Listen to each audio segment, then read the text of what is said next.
that in the year 2020, the air pollution is going to be a lot worse than it is now, and that everywhere you go, there's going to be warnings to watch what you're breathing and areas that will be off limits because the air will be so bad.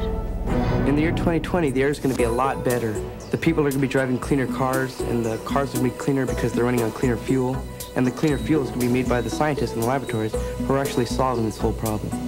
Well, I think it could go either way, because if we realize their problems now, then we could work at a solution towards it. But if we keep being blind to the problem, then we're not going to get anywhere.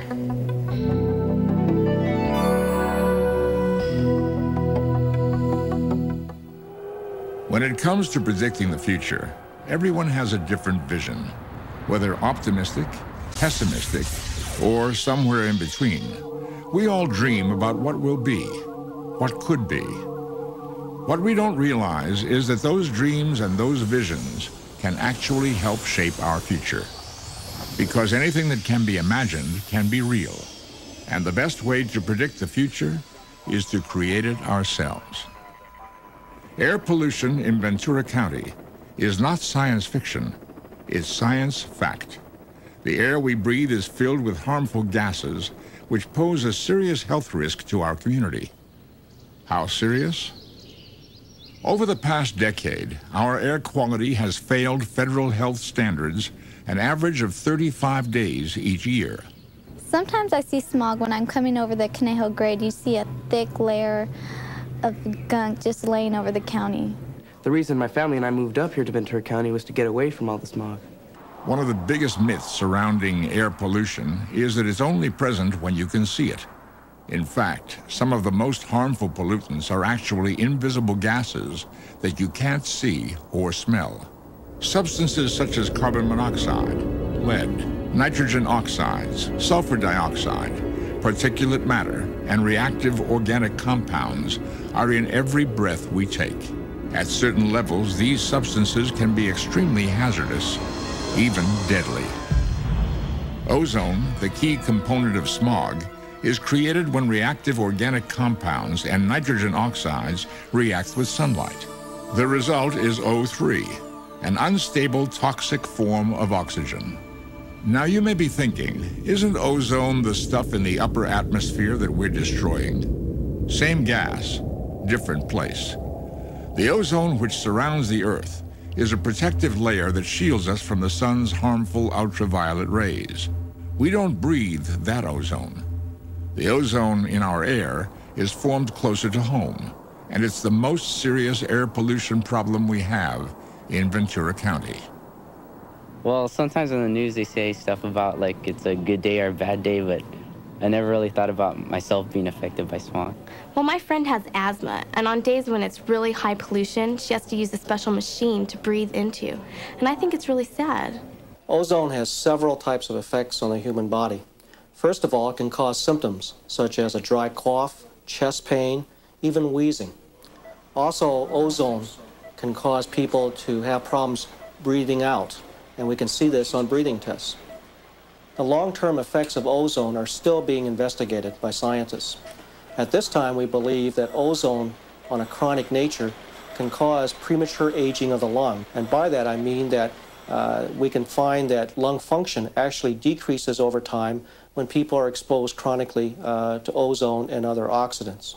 In addition to its impact on human health, ozone also affects plants and animals. Vegetable and fruit crops are especially at risk. Ozone interferes with their growth, and some crops can no longer be grown economically in Ventura County. Even inanimate objects, such as rubber, stone buildings, and statues, are vulnerable to the ravages of ozone.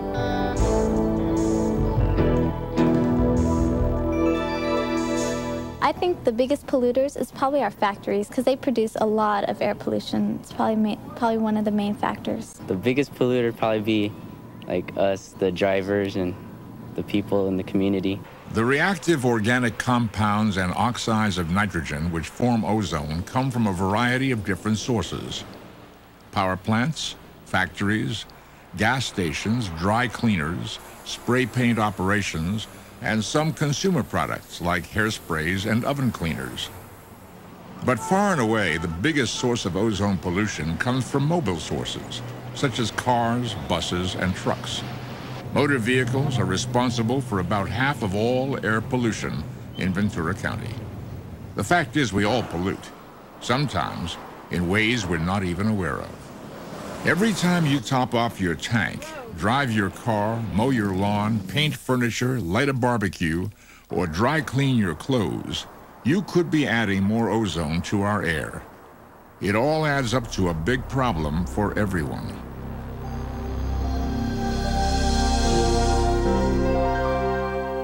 Technology definitely is going to be the only way out. Technology creates more problems than it solves, and that's what got us into this mess in the first place. Government's got to get tougher on those big companies and stop them from polluting. Well, the answer is simple. All we have to do is get rid of all the cars. I don't think getting rid of all the cars and things would be the only solution. I think alternate energy sources like hydroelectricity and stuff like that would help rather than using all the fossil fuels. There is no single solution to our smog problem. Controlling air pollution is going to take a variety of different approaches, some easy, some difficult, and some which are dramatic and innovative. Together, we're creating the future. That future will undoubtedly include finding alternative ways to power our cars and our homes. Cleaner sources of energy mean cleaner skies. One alternative source of clean energy comes from the power of the sun. Alan Carroza is a Ventura County resident and owner of Schofield Solar. He's a strong believer in the clean, abundant energy of solar power. Going along with the way things are is a lot easier than going along with the way things should be. I would feel that I accomplished a lot in my life within the next 10 years, which would mark 25 years in this business. If I could find a way to make it so that solar is a very normal situation occurring in a home, such as a VCR or a satellite dish or some other frivolity, if you can have solar energy be just commonplace, then it'll take off. Right now, air is like getting polluted more and more and more. But I think with the technology advances and stuff we're going to have, I think we're definitely going to find a way to clean up the air, and I think it'll be a lot better than it is now. Well, probably science will take care of the problem because they'll probably come up with something to figure it out. Some of those scientists are right here in our own backyard. Joe Ganotl of Camarillo built this fully functional electric car in his spare time and now uses it each day for his commute to work. You hear Detroit talking about the electric cars of the future, and I decided to do it now to show that it could be done. This is a demonstration project for me. I started with a diesel engine, pulled it out, cleaned everything up, stripped out all the internal combustion engine components, the radiator, all that. Got a DC motor, power controller, and a number of other components, swapped out the fuel tank and replaced it with 16 6-volt batteries. People see it move, and it doesn't make any noise. And there's a blank look on their face, a little shock, and then they ask me why. On a larger scale, Southern California Edison and major automobile manufacturers are developing electric cars for the general public. These vehicles produce virtually no pollution and could be powered by clean-burning electric power plants. Scientists are also perfecting cleaner-burning reformulated gasoline and diesel fuel, as well as alternative fuels using components such as methanol, ethanol, and natural gas. Oil companies such as Chevron are already selling new, cleaner-burning fuels, which combined with newer cars help improve air quality. When even cleaner fuels are introduced, tailpipe emissions are expected to be reduced by 30 to 40%. Hundreds of natural gas-powered vehicles are already operating in Southern California with the same fuel you cook with. Natural gas vehicles are available today and pollute up to 95% less than gasoline. The Southern California Gas Company is making this revolution in natural gas vehicles possible by introducing natural gas fueling stations and helping schools, cities, and businesses purchase vehicles throughout Ventura County. Talking about it isn't going to solve the problem. Everybody's got to get out and do something about it. I think the solution to the problem of our air is everyone pulling together and working to do their fair share of the work that it's going to take to make our air better. Many ways of fighting smog don't have anything at all to do with new technology, but instead deal with how we use our current technology.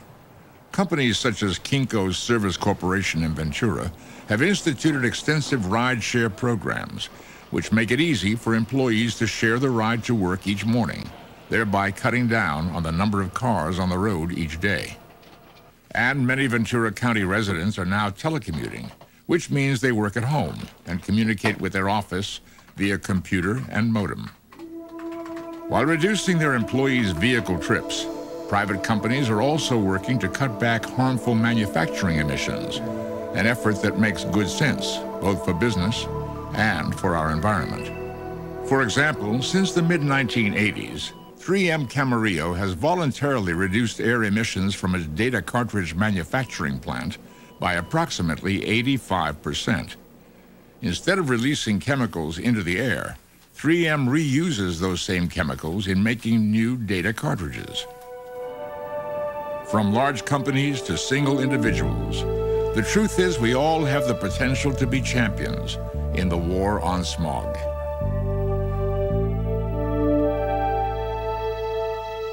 Well, we could start off simple, like don't use gas-powered lawnmowers and don't use those dirty leaf blowers either. Or instead of using oil-based paints, we can use more water-based paints. What I think the key issue here is cars. We need to start driving smaller cars with higher fuel efficiency, or even those with cleaner fuel. That's all true, but what about those cars that are so run down that all they do is billow smoke into the air? I mean, let's face it, if you're not going to keep your car tuned up, it's just going to pollute. Yeah, but even if we're doing everything right, we still need to drive less. We need to make combined trips instead of little ones. Why do we even need to use cars? Why don't we just ride a bike every now and then, or perhaps walk, or even take the bus?